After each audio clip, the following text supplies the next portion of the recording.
Estamos de vuelta en Geotecnia MX después de un largo descanso y a continuación les explicaré qué son los límites de consistencia del suelo.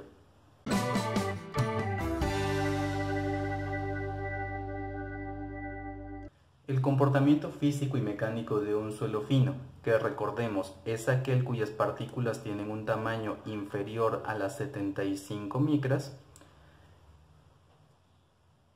está ligado a 4 estados en los que se puede presentar. Los estados son líquido, plástico, semisólido y sólido en orden decreciente de contenido de agua. En la gráfica tenemos dos ejes. El horizontal es el contenido de agua.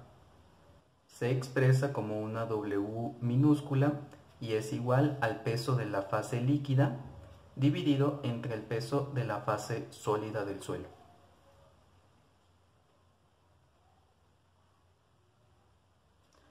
El eje vertical es el volumen del suelo. Ahora colocaré los diferentes estados en la gráfica. Teniendo los 4 estados del suelo representados en la gráfica con sus contenidos de agua y volúmenes respectivos, hay que remarcar que los suelos finos tienen como característica cambios de volumen vinculados a cambios en el contenido de agua. Consideremos un suelo que inicialmente está en un punto A. Este punto lo podemos colocar aquí.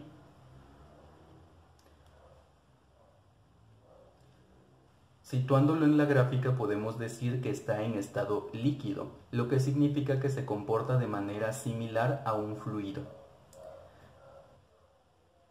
A partir de aquí, si el suelo comienza a secarse de manera uniforme, es decir, que comienza a reducir su contenido de agua, va a llegar a un punto en el que ya no va a poder fluir. Ese es el punto B, que sería el que está aquí. Y el contenido de agua en este punto va a ser el límite líquido. Aquí tenemos contenido de agua y pondremos el símbolo del límite líquido. Es decir, esta es la frontera entre los estados líquido y plástico del suelo. El estado plástico es aquel en el que el suelo puede moldearse sin que se rompa o agriete, como cuando se le da forma al barro para hacer una vasija. Continuando con el secado uniforme del suelo, es decir, reduciendo aún más el contenido de agua, se llegará a tal punto en el que ya no se podrá moldear sin que aparezcan grietas en él, el punto C, que colocaremos justo aquí.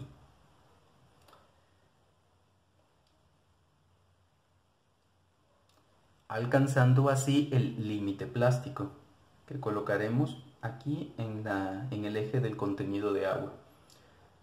Este límite plástico separa a los estados semisólido y plástico.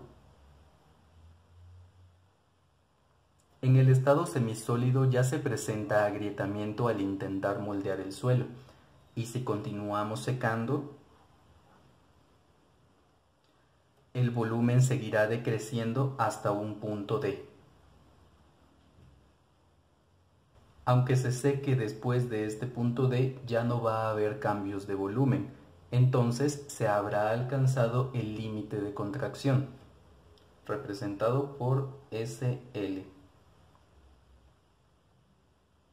Este límite separa los estados sólido y semisólido. Hay que hacer hincapié que el contenido de agua en el punto D ya es muy bajo. Por último, hay que rescatar el índice plástico, el cual queda definido como el rango de contenidos de agua en el que el suelo se deforma de manera plástica y se puede expresar con esta ecuación. Tenemos que el índice plástico va a ser igual al límite líquido menos el límite plástico.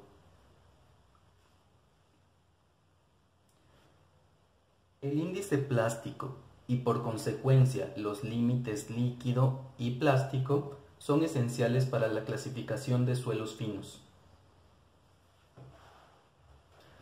Bueno, esto es todo por ahora. Les agradecería que compartieran y los invito a que se suscriban y dejen sus comentarios abajo. Hasta pronto.